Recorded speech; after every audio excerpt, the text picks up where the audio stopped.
Welcome to the channel. इस channel में हम गिटार के बारे में सब कुछ सीखने वाले, from the basics to the start. So let's get started. So ये गिटार जो मैंने पकड़ा हुआ है ये अकूस्टिक गिटार है। ऐसे ये जो लकड़ी का गिटार है इसमें दो टाइप के गिटार आपको लिखेंगे, एक होता है अकूस्टिक, एक होता है इलेक्ट्रो अकूस्टिक या सेमी अकूस्टिक। अब सेमी अकूस्टिक क्या होता है, जिसको आप एम्पलीफायर में कनेक्ट कर सकते हो। तो यहाँ पर एक ऑप्शन होता है एम्पलीफायर में कनेक्ट करने का, उसको आप एम्पलीफायर में कनेक्ट कर सकते हो, वो आपका सेमी अकूस्टिक होता है। तो दोनों को बजाने का सेम तरीका है। तो स्टार्ट करने से पहले हम लोग को बेसिक कॉन्सेप्ट समझना है कि गिटार में क्या क्या होता है, इस पार्ट्स को क्या बोलते हैं। तो हम लोग बॉडी पार्ट्स स्टार्ट करते हैं, गिटार का होता क्या है। तो ये जो स्ट्रिंग्स है, ये 6 स्ट्रिंग्स होता है अकूस्टिक गिटार में। और ये जो होल है इसको हम लोग बोलते हैं साउंड होल।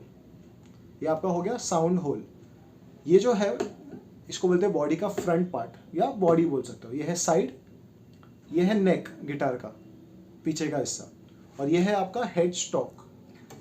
ये आपका हेड स्टॉक है। ये जो कीज है इसको ट्यूनिंग कीज बोलते हैं। इस स्ट्रिंग्स की फ्रीक्वेंसी को हम लोग को सेट करना पड़ता है, ट्यून करके इसको घुमा के हम फ्रीक्वेंसी में सेट करते हैं इसको। अब इसको बजाने से पहले हम लोग को बेसिक कुछ चीज़ें पता होना चाहिए गिटार में क्या क्या होता है। ABCD क्या होता है, CD, EFG, B वो क्या है बेसिकली, वो शार्प्स फ्लैट जो लिखा हुआ है वो है क्या। तो उसको सीखने के लिए हम लोग को पहले थोड़ा सा डेप्थ में जाना पड़ेगा नोटेशंस के ऊपर। नोटेशंस के बारे में आज हम सीख रहे हैं वो है वेस्टर्न नोटेशंस। सो वेस्टर्न नोटेशंस में अल्फ़ाबेट्स होता है और वो हमेशा अल्फ़ाबेट्स कैपिटल में होता है, जो स्टार्ट होता है कैपिटल लेटर A से और एंड होगा कैपिटल लेटर G पे। आप चाहिए तो आपके बुक में नोट डाउन कर सकते हो, जैसा आपके मोबाइल पे या स्क्रीन पे अभी आ रहा है, उसके अकॉर्डिंगली आप अपने नोटबुक में लिख सकते हो। So it starts with capital letter A and will end on capital letter G। So A, B, C, D, E, F और G। ये इतने ही नोट्स होते हैं जो हमको म्यूज़िक में यूज़ करने होते हैं या हम कीबोर्ड में यूज़ करते हैं, और ये नोट्स हमारे हर इंस्ट्रूमेंट्स में होता है वेस्टर्न म्यूज़िक के। अब इन नोटेशंस में 2 साइंस और सिंबल्स भी होते हैं। वो होते हैं दिस एंड दिस। तो ये जो साइन होता है इसको हम लोग बोलते हैं शार्प, SHARP, और जो स्मॉल लेटर B दिखता है उसको हम लोग बोलते हैं फ्लैट। तो जैसा मैंने आपको बताया था कि म्यूज़िक में स्मॉल लेटर्स नहीं होते, बट ये स्मॉल लेटर नहीं है। आप इसको अगर ध्यान से देखो तो ये स्मॉल लेटर दिखेगा आपको, बट ये हमारे लिए म्यूज़िक में एक साइन होता है या एक सिंबल होता है जिसको बोला जाता है फ्लैट। कई कई जगह पे म्यूज़िक में A के साथ हैशटैग यूज़ किया जाता है जिसको हम लोग बोलते हैं A#, या तो A की जगह पे हम एक स्मॉल लेटर B भी लिखते हैं जिसको हम लोग बोलते हैं A फ्लैट। सो ये ऐसे रीड किया जाता है A#, A फ्लैट, और एक नोट होता है A। सो ये 3 अलग अलग नोट्स होते हैं। A अलग होगा, A# अलग होगा, A फ्लैट अलग होगा। अब इसका सीक्वेंस कैसे आएगा म्यूज़िक में।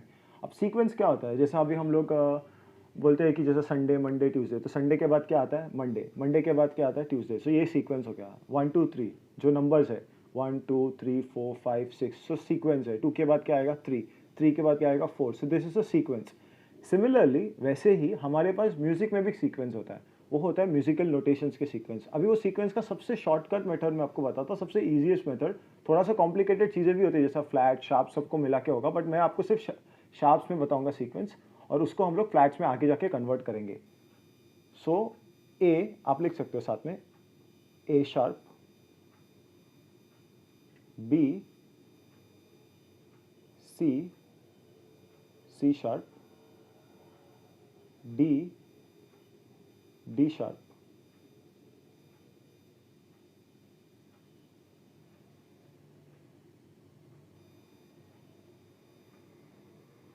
D#, E, F, F#, G, G#। सो आपने नोटिस किया रहेगा म्यूज़िक में 2 नोट होते हैं, वो है B और E, जिसको शार्प नहीं होता। B और E आप ये लिख सकते हो आपके बुक में कि B और E को शार्प नहीं होता है। So in music capital letter B and capital letter E will not have sharp, बाकी सबको शार्प होंगे। This is a very basic way, ये सबसे इजी तरीका है आपको म्यूजिक के नोटेशन Okay, जो अभी हम लोग ने सब सीखा है अभी A#, B, C, D, D#, E, वो कैसे आएगा इंस्ट्रूमेंट पे, वो that is very important for us to understand.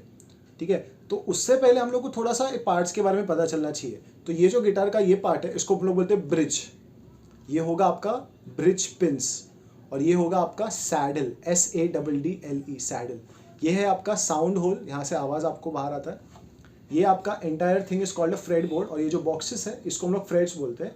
ये फ्रेट का पोजीशंस है, तो अभी जैसे हम लोग बोलेंगे थर्ड फ्रेट, अगर ये डॉट्स ही नहीं है तो हमको समझेगा कौन सा फ्रेट किधर है, कैसे समझेगा? तो ये डॉट्स उसी के लिए है कि आपके ऊपर आपको समझ जाए कि ये फ्रेट कहाँ है, थर्ड फ्रेट कहाँ है, फिफ्थ फ्रेट कहाँ है, सेवन्थ फ्रेट कहाँ है। तो ये थर्ड पे डॉट होता है, फिफ्थ पे होता है, सेवन्थ पे होता है, नाइन्थ पे होता है, 12 पे होता है। इसके ऊपर जो है इसको हम लोग बोलते हैं हेड स्टॉक, और ये जो कीज़ है इसको हम लोग बोलते हैं ट्यूनिंग कीज़। ये जो गिटार है मेरा, ये एपीफोन कंपनी का है, और ये आपके ये जो पार्ट्स है इसको हम लोग बोलते हैं ट्यूनिंग कीज़। सो ये बेसिक कॉन्सेप्ट है गिटार का, बेसिक पार्ट्स। अब हम आते हैं वो जो ए शार्प हमने जो सीखा है वो यहाँ पर कैसे आएगा। तो सबसे पहले जो ऊपर वाला स्ट्रिंग है ये सिक्स्थ स्ट्रिंग है, सिक्स्थ वाला स्ट्रिंग है आपके गिटार का, इसका नाम है ई। और ये जो फर्स्ट स्ट्रिंग है सबसे पतला वाला, ये इसका भी नाम है ई। तो ये दोनों ई स्ट्रिंग है, बट ये ई हाई नोट है और ये ई बेस नोट है। तो इसको हम लोग फर्स्ट ई और सिक्स्थ ई के नाम से भी जानते हैं। तो first string and sixth string, तो इसका नोट्स ऐसे आएगा। जो स्ट्रिंग की आवाज़ है वो है ई, B, G, D, A, E. So total 6 strings है आपके गिटार में। फिर से एक बार, ई, B, G, D, A, E, total 6 strings है। 6 के अलग अलग आवाज़ है, तो इनके अलग अलग नाम है। तो आप ऐसे भी याद रख सकते हो, every boy gets dirty after eating.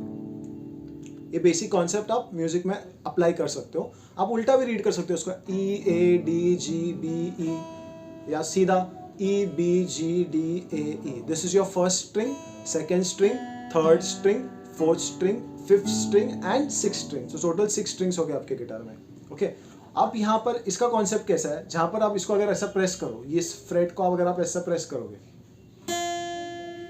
ठीक है, फ्रेट मतलब बॉक्सेस, तो इस फ्रेट को अगर आप ऐसे प्रेस करोगे, तो अगर आप इस फ्रेट को प्रेस करोगे ऐसा आपके फिंगर से, कैसे प्रेस करना है, फिंगर कैसे रखना है, कैसे उसको होल्ड करना है, सब कुछ मैं आपको बताऊंगा। बट अभी सिर्फ इंट्रोडक्शन है, तो आपको सिर्फ फ्रेट्स के नाम हम लोग फ्रेटबोर्ड चार्ट रिवाइज कर रहे हैं। तो जब हम लोग इसको ऐसा प्रेस करते हैं और इस स्ट्रिंग को हम लोग यहाँ पर प्ले करते हैं, ये स्ट्रिंग पे आप साउंड होल पे प्ले कर सकते हो, आपको ज़्यादा क्लियरली दिखे इसलिए मैं यहाँ पर प्ले कर रहा हूँ। आप साउंड होल पे नीचे की तरफ प्ले कर सकते हो। तो जब आप इस स्ट्रिंग को ऐसे प्ले करोगे नीचे की तरफ, साउंड होल जहाँ पर है वहाँ पे, तो आपको एक आवाज़ आएगा। तो ये आवाज़ का नाम है एफ साउंड, क्योंकि ये स्ट्रिंग जो है ये ई स्ट्रिंग है। So when you hold it over here and you press it like this, it will give you a sound, the sound name is F. तो ये साउंड का नाम है एफ, और एफ को आप नीचे प्ले करोगे सो वो एफ शार्प रहेगा, एफ शार्प आपको प्ले करना है उसको। फिर जी, G sharp, A sharp, B, C, C sharp, D sharp और ई। इससे आगे भी आप जा सकते हो बट नेसेसिटी नहीं है, आपको ई तक आ गया। ई से स्टार्ट किया था आपने, बिना कुछ पकड़े आपने बजाया तो वो ई है, अगर फर्स्ट फ्रेट आपने पकड़ के बजाया तो वो एफ होगा। अब आते हैं सेकेंड स्ट्रिंग पे। सेकेंड स्ट्रिंग को जब हम लोग बिना कुछ पकड़े ऐसे ही प्ले करते हैं, so that name is B, and when we hold it over here and we play it, that is C, क्योंकि बी के बाद सी नोट आता है आपके सीक्वेंस में। तो बी के बाद आया सी, फिर यहाँ पर प्रेस किया तो सी sharp, D sharp, E, F sharp, G sharp, A sharp, और आपका 12th नोट अगेन बी।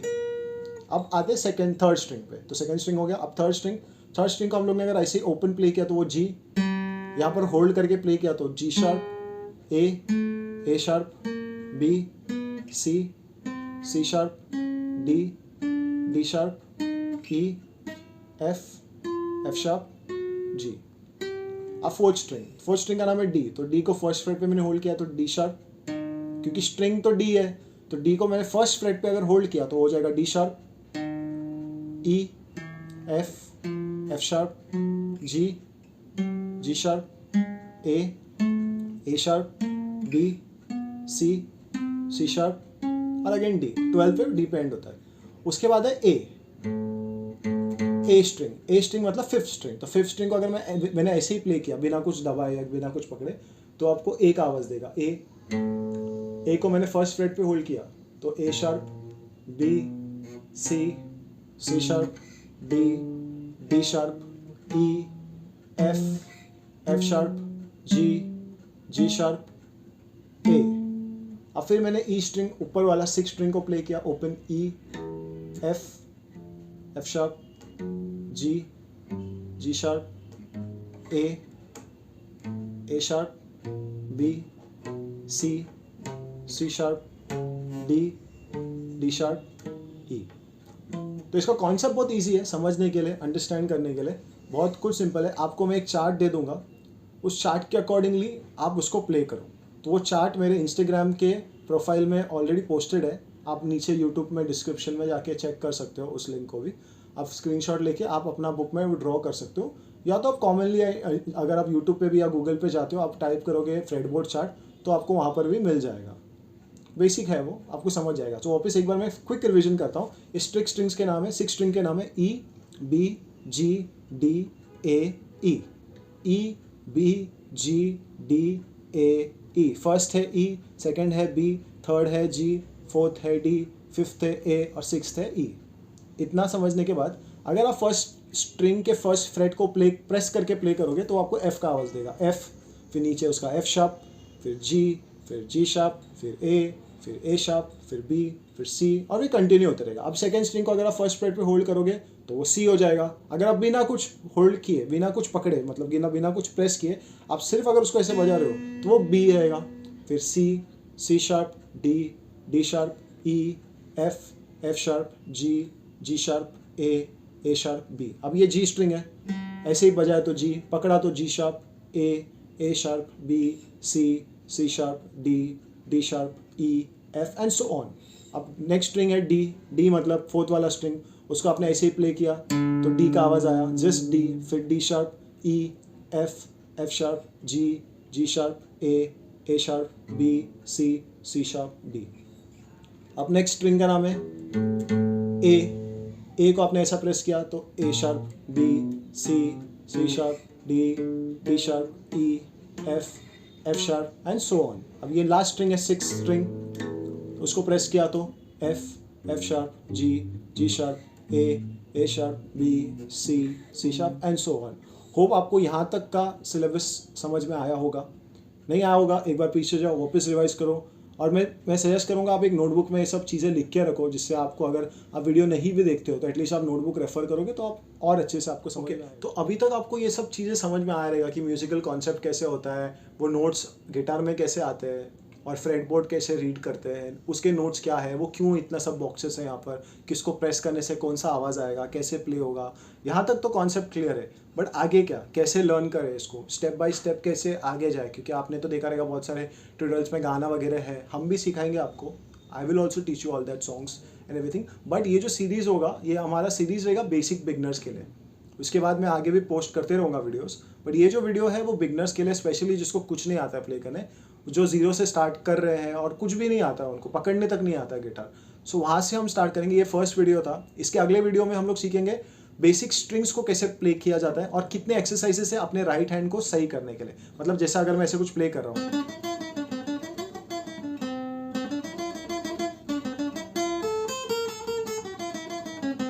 सो ये कैसे कोऑर्डिनेट हो रहा है, हाथ कैसे कोऑर्डिनेट हो रहा है, मैं स्ट्रिंग्स पे देख रहा हूँ कि नहीं देख रहा हूँ, कैसे मैं कर रहा हूँ, कौन से साइड में मैं देख रहा हूँ, यहाँ पर भी देख रहा हूँ, यहाँ पर भी देख रहा हूँ, कैसे आ रहा है उसको, और मेरा हाथ कैसे स्टिफ हो रहा है, इसको कैसे पकड़ते हैं, कितना प्रेशर से बजाते हैं, कौन से एक्सरसाइज करेंगे जिससे हमारा हाथ फ्री हो, और वो एक्सरसाइज को भी किस पैटर्न में करना चाहिए, कैसे प्रैक्टिस करना चाहिए, मेट्रोनोम क्या होता है, ये सब कुछ हम लोग सेकेंड एक्सरसाइज मतलब सेकेंड वीडियो में हम लोग सीखने वाले हैं। Thank you for visiting the channel.